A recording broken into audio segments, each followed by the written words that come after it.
Pirmą kartą Lietuvoje rengiamas eksperimentinis projektas pagal ES struktūrinių fondų programą Miestų visuomenės sveikatos gerinimas.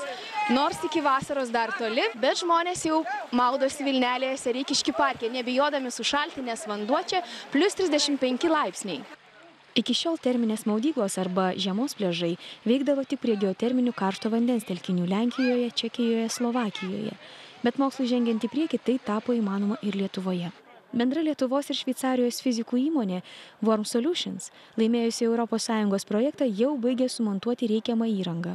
Pakrantėje kas 2 metrus yra sumontuoti indukciniai elektromagnetinių bangų siųstuvai, sujungti su po vandeniu esančiais sensoriais.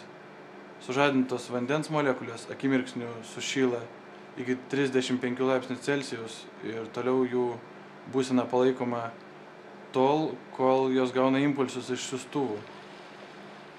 Tai yra maždaug apie 20 išilginių upės metrų.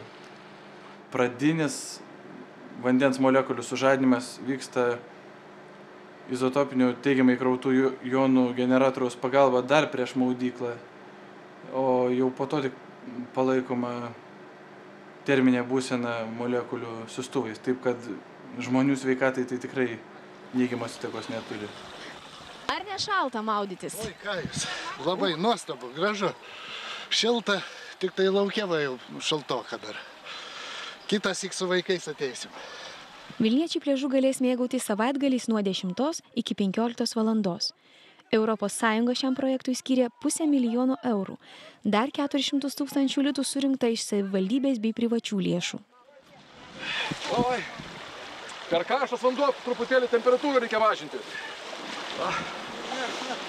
Tiesiog norim pasidžiaugti, kad Vilnius tikrai bus pačių pažangiausių technologijų miestas ir radome būdą kartu su Šveicarijos mokslininkais, kaip būtų galima šildyti dalį Vilnelės.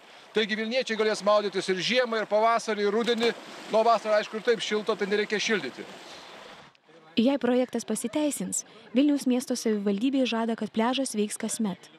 Nuo spalio iki gegužės mėnesio.